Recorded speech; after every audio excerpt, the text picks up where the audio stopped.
Bom dia, João Thiago. Landau. Beleza, meu querido? Bom dia, Thiago. Bom dia, pessoal. Bom, o João Landau eu o conheci no sábado, quando a gente conversou.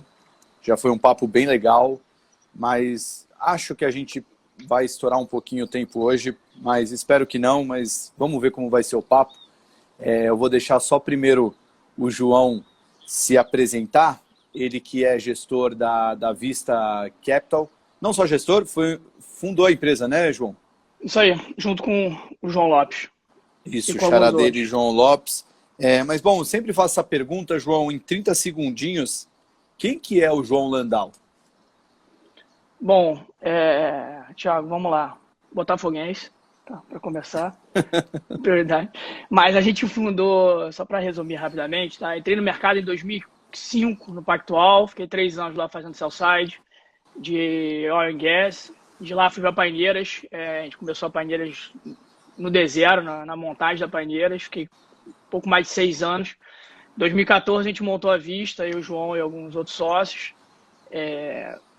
E desde então estamos tocando a empresa, vai fazer 6 anos de casa já e graças a Deus deu tudo certo. Legal que você falou botafoguense, apareceu um botafoguense aqui, já são 2 na mesma live. Isso pode ser um recorde aqui no Stock Pickers. Você vê que a sua live é famosa. Então, você vê que já mandar um abraço para o Honda também.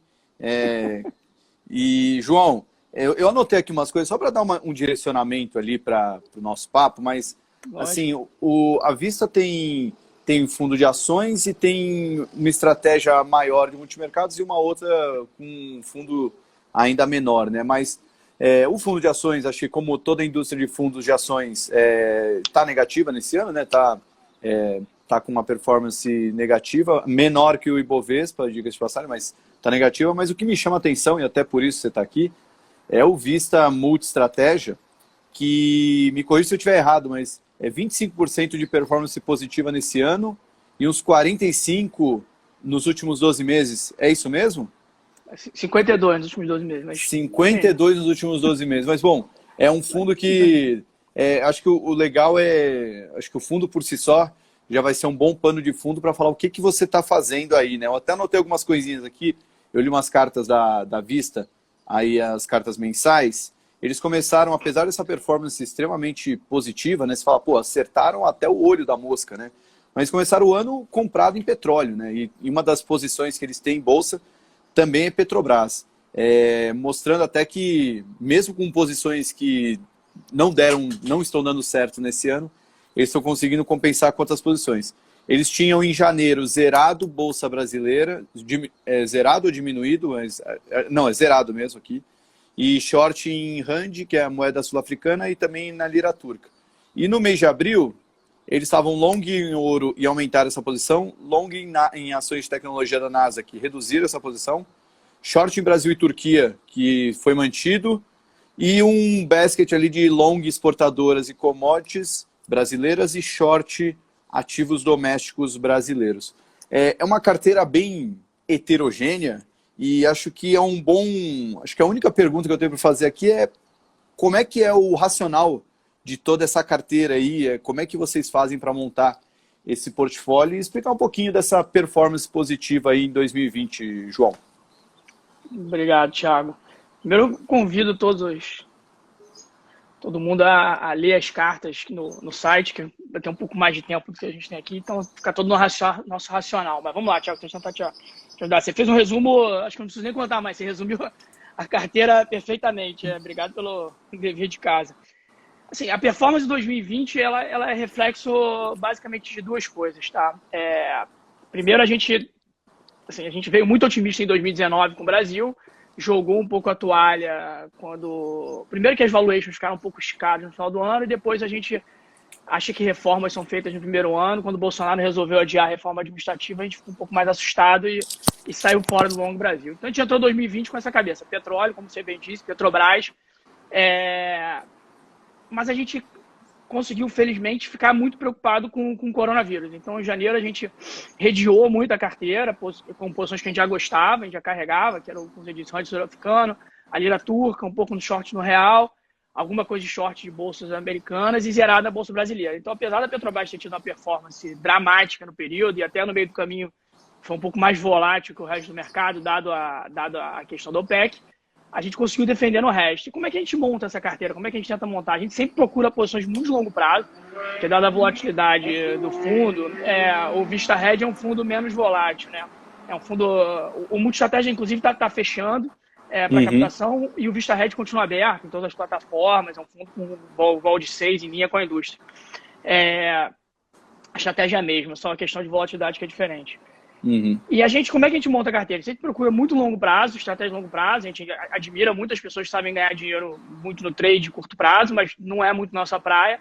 A gente procura estratégia de longo prazo. O que a gente gosta muito hoje é petróleo, a gente gosta muito do ouro, e a gente gosta muito de vender moedas emergentes, que são juros mais baixos, com pouco crescimento, então você foge para moedas desenvolvidas. Então foi basicamente com essa posição que a gente faz uma posição de longo prazo e fica procurando hedges. A gente sempre trabalha assim, a posição de longo prazo fica e os hedges vão entrando.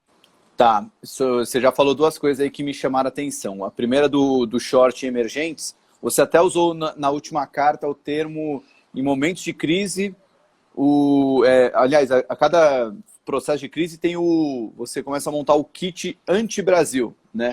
Sim. Que é long dólar, short real. E como é que está esse kit anti-Brasil aí na carteira? E também queria que você explicasse de petróleo, que na carta de janeiro vocês falam bastante de petróleo.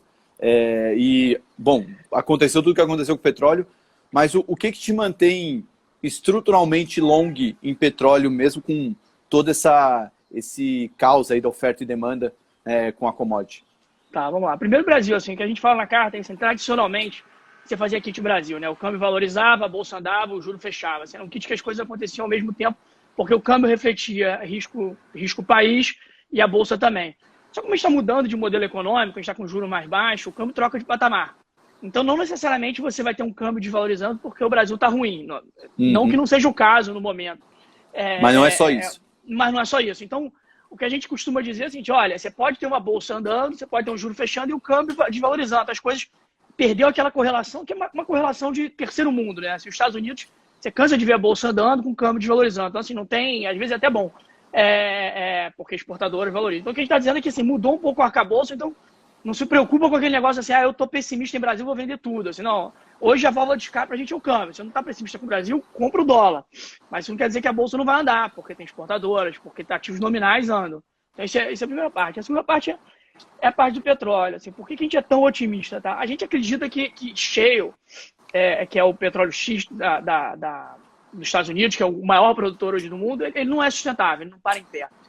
Ontem teve uma live, inclusive, com o Jim Chanos, e ele falava bastante. Ele falou assim, olha, eu acho que isso é uma grande pirâmide, porque o cara tem uma depreciação, a produção cai 70% no ano, mas quando você vai ver no modelo dele, ele tem uma depreciação de 70%, ele tem uma depreciação de 10 a 15 anos. Então, na verdade, é uma grande mentira, que o cara deprecia muito rápido e eles botam contabilmente com os 10, 15 anos. No final do dia, assim, como o cara tem que investir muito, o CAPEX é quase um OPEX, né? O investimento é quase a operação do dia a dia. Então, a gente, como ele diz na fraude contábil, a gente não quer ser tão exagerado assim, mas a gente acha que pelo menos o setor não fica em pé. Como é o maior produtor do mundo, a gente já não achava que não ficava em pé, a gente achava que não ficava em pé a $60, a 25, 30, assim, tem muita convicção que não fica em pé.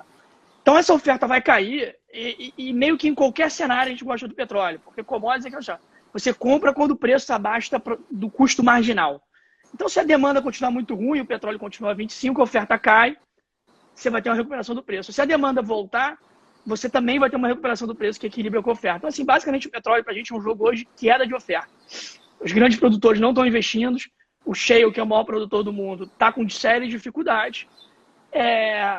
Então, e o melhor jeito de operar isso é via Petrobras, que é a melhor empresa de petróleo do mundo em campo, não tirando todo o resto, até muito bom manager, mas de campo, que tem o melhor ativo, é a Ferrari do mercado. Assim, e o resto está meio defasado. Então, a gente gosta muito do petróleo, a gente acha que ao longo dos próximos meses, anos, ele vai ser um ativo que vai performar muito bem. Legal. Excelente. Eu gostei bastante da explicação. Acho que dá um papo bom aí. Tem alguns especialistas de petróleo que eu estava querendo fazer um debate. Acho que dá para ter uma conversa boa nisso. Mas, João, Teve uma coisa que a gente conversou no sábado, que eu queria que você contasse para o pessoal, que acho que define bem a maneira como vocês olham o mercado, né? Que você... Eu não lembro exatamente a frase que você usou, mas você disse algo como a nossa meta não é vol, a nossa meta é estresse. Era mais ou menos isso, né? É isso, assim, a vol ela é um subproduto, né? Tem muito fundo que olha a vol como target, né? Eu tenho que trabalhar com esse target de vol aqui. Nosso patrimônio inteiro está dentro dos fundos, tá? Assim, 99% do nosso patrimônio está dentro dos fundos. E a gente pensa como se a gente estivesse operando o nosso dinheiro. Então, assim, seus assinantes, como é que eles operam o próprio dinheiro? Quando você compra uma ação, você não está muito preocupado se ela vai balançar, você comprar a Petrobras a 15, se ela vai subir devagar ou se ela vai subir assim até o 30. A sua preocupação é se ela vai zero. A sua preocupação é o estresse no final do dia, se a empresa quebra, né? Se você perde seu capital inteiro. Não a velocidade. Nos fundos, normalmente, de novo, não tem certo e errado, cada um faz do seu jeito. É o jeito que a gente sabe fazer. Assim, nos fundos, você costuma muito olhar, você quer ganhar dinheiro e ganhar dinheiro com pouca volatilidade. A nossa preocupação é sempre com os grandes eventos, tá? Então, isso ajudou muito a gente. A gente está sempre olhando assim, o que pode dar de muito errado nisso aqui. Isso ajudou. No áudio do Temer, o fundo subiu, no Joel, o fundo subiu, na greve dos caminhoneiros, o fundo subiu quase 10%. Agora, esse ano, o fundo subiu também. Em 2015, no estresse do fiscal, o fundo subiu também. Então, assim, é porque a gente está sempre muito preocupado com isso. Não tem free lunch. Às vezes você descorrelaciona, você perde no red, perde no long. Mas a gente está sempre muito preocupado. A gente larga o fundo olhando a posição de longo prazo, olhando os heads. A vol a gente nem olha. Assim, a vol é consequência disso. A gente está muito preocupado qual o tamanho do drawdown, qual o tamanho da grande queda que a gente vai ter, qual a ponta que está aberta nisso para evitar a perda permanente de capital. Que essa é a grande nossa preocupação. Olha, perdi aquele dinheiro, isso não volta mais. Então, assim, se ele vai balançar, para mim é tranquilo. Eu só não quero perder meu patrimônio e não recuperar mais. Óbvio que sempre pode acontecer. Mas esse é o nosso objetivo, né? A gente luta por isso, não pela vol. A vol é consequência do mercado. Tem hora que está muito volátil, tem hora que pode estar muito volátil, tem hora que a gente está com posição, tem hora que a gente está sem posição. Não necessariamente é um objetivo do fundo. Excelente. João, vou colocar umas perguntinhas que chegaram aqui, o pessoal mandou aqui no box. É só essa aqui primeiro eu posso responder. O André perguntou se o Vista está disponível na XP. O Vista Multi-Estratégia que a gente falou, que o João até falou que vai fechar, você só consegue investir via assessor. Então você tem que entrar em contato com o seu assessor, ele não está disponível ali na plataforma. Já o Vista Equity, o Vista FIA e o Red. Tem o Vista Red, que é o multimercado, a estratégia é igual a do multi-estratégia, só que com uma vol menor. Ele tá disponível. E o Vista FIA também está disponível, mas esse é um fundo de ação. Outra pergunta que veio aqui, nosso espectador assíduo. Que isso. Rafael Furlanetti só mandou um parabéns, o Landau é acima da média. Valeu, Furla. Ele é viajado. Mas a audiência de alto nível, Furlanetti acompanhando aqui, bacana. Esse tem viés. O Jansen, da Fatorial, o assessor da Fatorial, que acompanha todo o Coffee Stocks, fez uma pergunta legal aí. Você falou a gente passou rapidamente por exportadoras e commodities na carteira, mas qual a sua visão aí sobre minério e China e se a Vale está no seu portfólio? Bom dia, Jansen, tudo bem? Cara, a Vale está sim no portfólio, tá? A gente tem um basket menor do que a gente já teve, assim, andou bem nas últimas semanas, de exportadoras, tá? Só para dar um pano de fundo. Por que isso? Assim, porque essas empresas no Brasil, elas foram muito... Se você pegar as grandes empresas do Brasil mais competitivas, são essas: Suzano, Fibria, Vale, Petrobras. Por que elas são as mais competitivas e melhores empresas do Brasil? Porque elas competem com empresas do mundo inteiro. Então, são empresas muito produtivas no mundo todo. E não só elas competem com empresas boas, como elas competiam com o câmbio a 1,50. Quando o câmbio era 1,50, elas tinham que competir com a gente. Então, assim, do dia para a noite, ela recebeu um presente, o câmbio é 5,5, 6. É como se você estivesse jogando futebol 11 contra 11, e daqui a pouco o seu time está com 15 jogadores no seu campo. Então, assim, opa, maravilha, agora vai ficar mais fácil. Então, ela produz a mesma coisa, é um produto global, e agora tem um câmbio muito desvalorizado e que ajuda muito ela. Então, assim, a gente gosta muito de exportadoras, são grandes empresas com um fator competitivo muito relevante agora, e Vale é uma delas. A Vale é uma empresa praticamente sem dívida, é a empresa que vende o minério dela em dólares, os parceiros dela do câmbio não desvalorizou tanto, então ela tem uma vantagem competitiva com seus parceiros. Especificamente sobre minério, assim, é muito difícil, tá? Assim, não tem a mesma convicção que a gente tem no petróleo. A posição é menor, basicamente porque a China é uma caixa preta, né? Você não sabe quando ele está importando, quando ele não está, quando ele está fazendo estoque, não está. A nossa sensação é de que o minério tem tudo para ficar estável, né, por volta desses preços, porque a China está querendo fazer algum tipo de estímulo para segurar a economia depois do coronavírus. Mas mais importante, o valuation da Vale é implícito um minério muito abaixo do que a gente tem na tela. Então você tem uma gordura muito grande. Se o minério cair 20%, 30%, você ainda tem um retorno muito relevante na Vale. Então, a Vale está muito protegida, né, nesse nível de câmbio, nesse nível de minério. E dado que, como eu disse, o câmbio é a nossa variável de ajuste, a gente está com a balança conta corrente zerando no momento. Se o minério cair, a gente vai precisar de um câmbio mais valorizado. Então, esse equilíbrio entre câmbio e minério, a Vale em reais, nos atrai bastante, mas a nossa principal posição é Petrobras, mas Vale é relevante no portfólio, sim. Legal. Veio uma pergunta interessante aqui do Frederico. Acho que dá até para dar o gancho de você explicar por que o fundo vai fechar num tamanho, vai comparar com outros multimercados, até relativamente com PL menor que a média dos fundos que fecham, né? Ele perguntou qual o tamanho atual e capacity do fundo para manter agilidade nas mudanças de posição. Tá, maravilha. A vista inteira está com um pouco mais de 1 bi sobre gestão, tá? A estratégia multimercado, macroeconômica, tem quase 700 milhões, vai fechar com um pouco mais do que isso.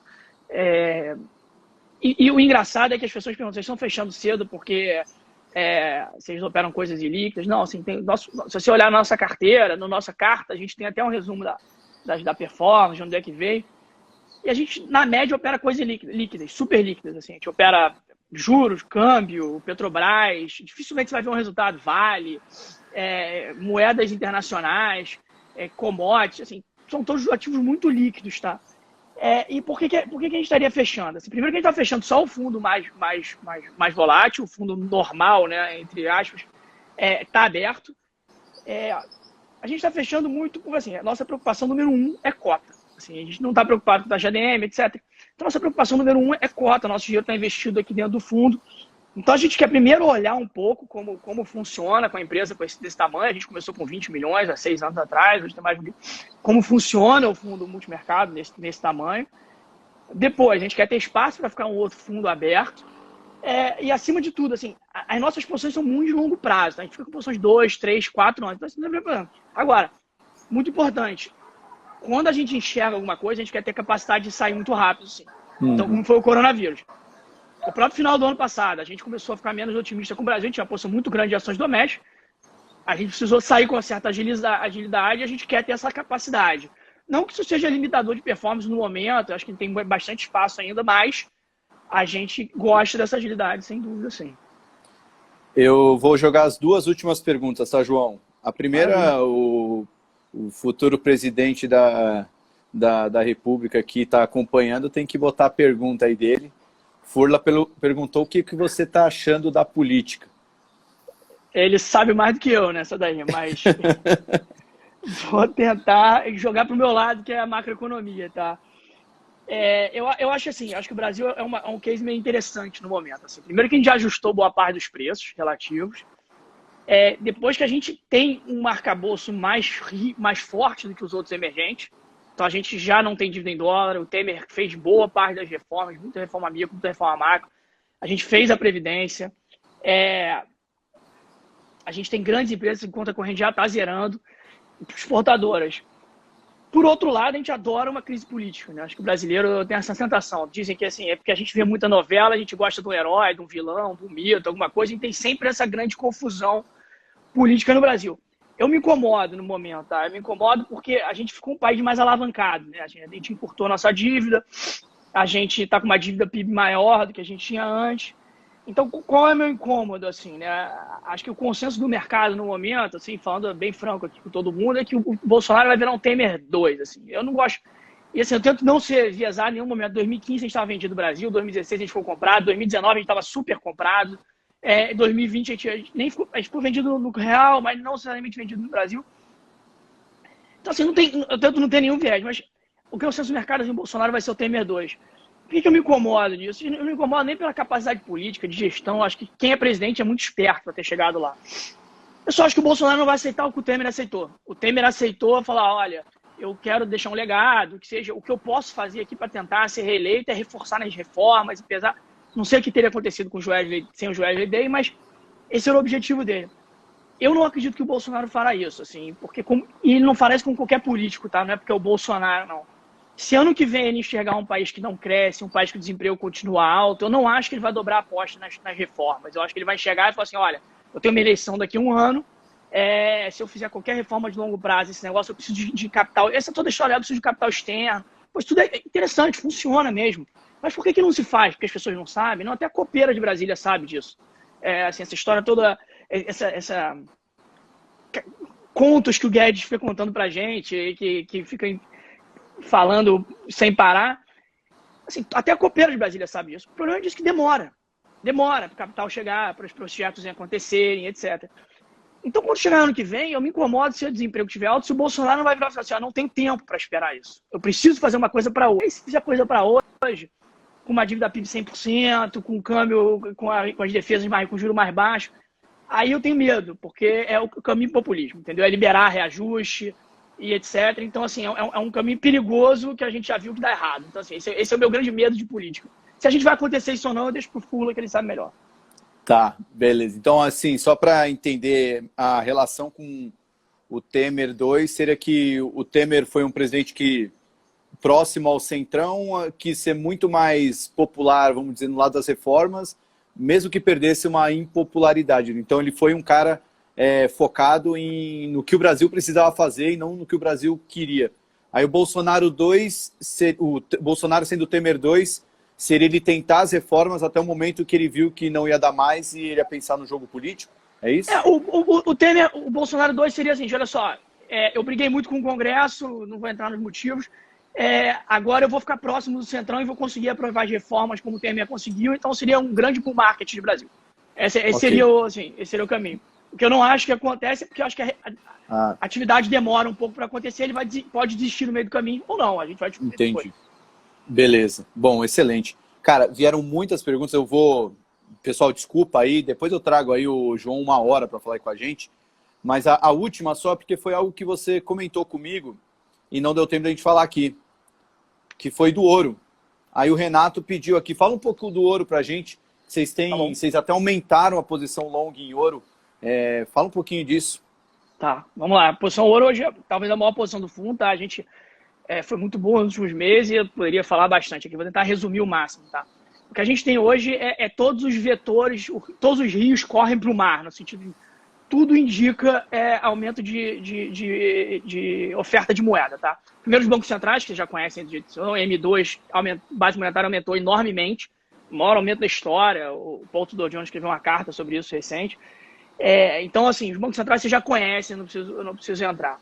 Depois, a geração atual discute muito desigualdade e crescimento, tá? A gente brinca e fala assim, cada geração tem seu ônus, assim, cada geração toma o risco para um lado.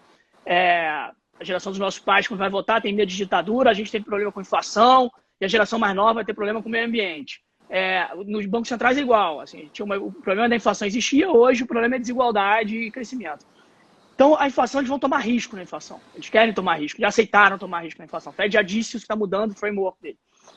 Então, como é que você resolve a questão da igualdade? Você não vai taxar todo mundo, você vai simplesmente entregar dinheiro para os mais pobres. Hoje, na capa do Valor, inclusive, está dizendo que o auxílio emergencial pode ficar no Brasil. Se vai ficar no Brasil, pode ficar nos Estados Unidos. Então, você vai entregar dinheiro para os mais pobres. Então, você está aumentando muito a emissão de moeda, você está aumentando muito a base monetária do Banco Central. A gente sabe, quando você aumenta a oferta de alguma coisa, o seu preço cai.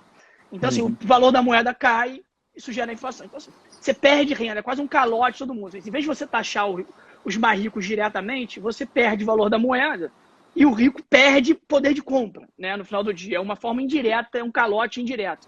É a mesma coisa quando o câmbio desvaloriza, você perde o poder de compra no exterior. Então, eu acho que isso é um fenômeno global, tá? É um fenômeno global. Juros baixos, a saída da crise da guerra aí na década de 40, a Inglaterra e os Estados Unidos fizeram uma repressão financeira muito grande, botaram juros reais negativos para poder diminuir sua dívida. Então, assim, todos os caminhos levam ao mar no sentido de que, olha, juro real negativo, emissão de moeda, perda de valor de compra, é um caminho muito claro para você inflar a economia, você sobe os valores ativos.